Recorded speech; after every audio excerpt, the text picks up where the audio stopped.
राजेश को शतरंज की गोटियों की तरह इस्तेमाल किया जा रहा था।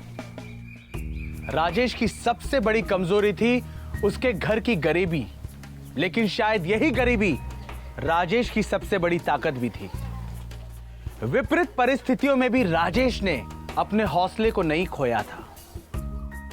लेकिन राजेश को क्या पता था कि एजुकेशन माफिया का यह फन एक दिन उसे भी डसने वाला था।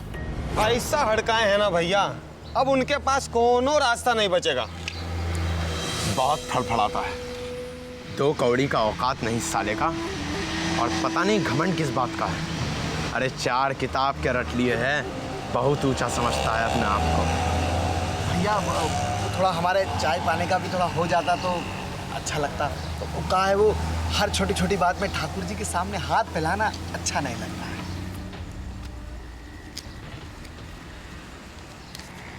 धन्यवाद भैया जी। पाकिट गरम किए हैं हम तुम लोगों का, अब तुमको हमरा काम करना है। उस राजेशवा को उसकी औकात पर लाना है।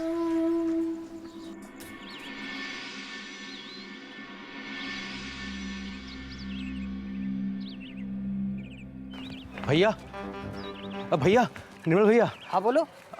वो आप उस दिन वो कह रहे थे ना, वो काम के बारे में। वो काम हो गया।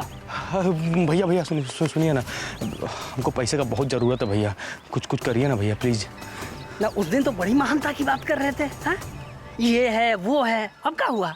पैसे की जरूरत पड़ी तो लगे ना बकरी की तरह मेम जाने। अब भैया देखिए भैया, हम दूसरे विद्यार्थी के स्थान पे हमको परीक्षा देने में कोनो इतराज नहीं है। हम तो बस इतना चाहते थे कि अपनी पढ़ाई लिखाई के साथ हम कोई खिलवाड़ ना करे, इतना सा बात था भैया। क्या गलत किए? पेन घिस सकते हो ना तो लिखो, प्रॉक्सी का भी और अपना भी। पर एक चीज़ ध्यान रखना, 3 घंटा मिलेगा। बड़ा घबराहट हो रहा है, कोई गलत काम तो नहीं कर रहे हैं ना? अरे इसमें गलत क्या है? हाँ? एक दिमाग वाला पैसे वाले की मदद कर रहा है। अरे उसके पास पैसा है पर दिमाग नहीं। तुम्हारे पास दिमाग है पर पैसा नहीं। इसमें कोनो गलत नहीं है। अब ज्यादा बुद्धि मत लगाओ। छोटे से काम का 50,000 रुपये मिल रहा है, 25,000 रुपये अभी दिलाते हैं। अभी? हाँ अभी। हाँ बोलो तो बात करें। हाँ भैया, करेंगे हम। चलो हम लेकर आते हैं। जी भैया।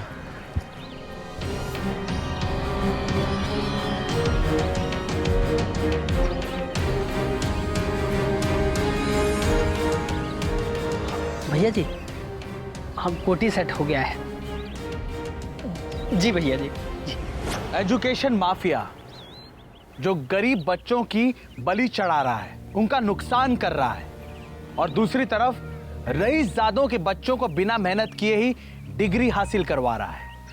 इसे जंगल राज नहीं कहेंगे तो क्या कहेंगे, जहां खुलेआम विद्या का सौदा हो रहा हो। राजेश को जाल में फांसा जा रहा था। विक्रम ठाकुर अपनी अहम की आग को ठंडा कर रहा था। राजेश को यह पता नहीं था कि वो पेपर नहीं, किसी की किस्मत लिख रहा था, वो भी उस व्यक्ति की किस्मत जो ये सब खेल रच रहा था। लीजिए, ये पेपर आपका है जी, और ये है वो कैंडिडेट का। जी भैया, वो कैंडिडेट का नाम का है? अरे नाम वाम हम सब भर लेंगे बाद में, आप सिर्फ अपना काम कीजिए।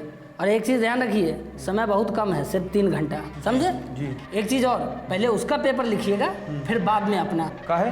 अगर 80% से कम नंबर आया तो पैसा वापस। ठीक है।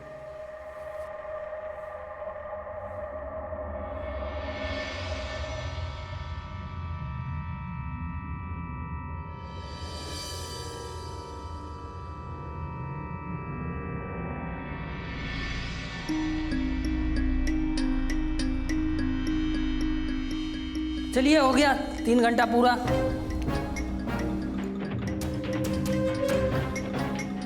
कहाँ लिखते हो भैया, एकदम राजधानी एक्सप्रेस जैसन। एक बात सुनो, हमारे साथ आ जाओ, लखपति बना देंगे।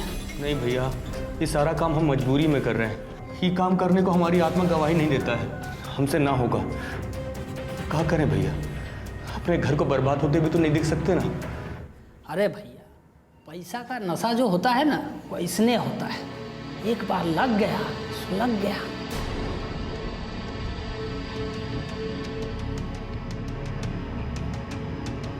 भगवान हमको माफ कर दे। हम ये सब काम करना नहीं चाहते पर क्या करें, मजबूर है। सबके सामने विक्रम ठाकुर को थप्पड़ मारा, अब हम ले लिए बदला। तू भी बड़का बड़का प्लानिंग करते हो यार। सबसे पहले तो उसके घर पे गुंडे भेजे, उसको डराए, और फिर उसके बाद उसको मजबूर किया पेपर लिखने के लिए, प्रॉक्स पेपर। बहुत सत्यवादी राजा हरिश्चंद्र बनता है ना। अब सबसे बड़ा धक्का उसको तब लगेगा जब ऊ को पता चलेगा कि उसने किसका पेपर लिखा है, हमरा पेपर। अब हम खेलेंगे खेल, नंबर आएगा हमरा और उसके पेपर में फेर बदल कर ऊ होगा फेल, और फिर पैसे के नाम पर उसको मिलेगा घंटा।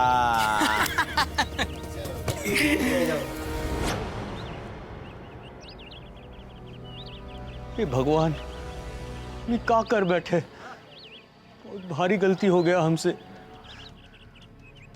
गाँव वाले थूकेंगे हम पे, हम अपने आप को माफ नहीं कर पाएंगे। बहुत भारी गलती हो गया हमसे।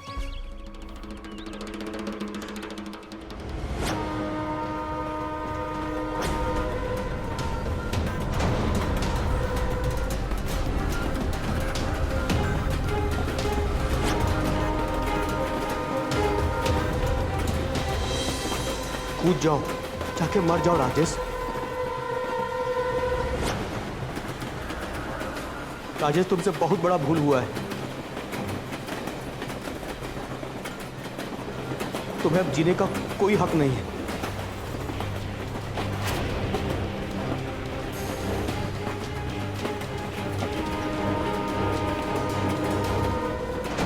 ऐसा कायर लोग करते हैं, जिनमें ताकत होता है ना, वो दूसरों के खोदे गड्ढे में गिरते नहीं, जिन्होंने गड्ढा खोदा उनको उस गड्ढे में गिरा देते हैं। अब तुम क्या करोगे ये तुम सोच लो। हार मानोगे या अपनी जीत की खातिर लड़ाई करोगे?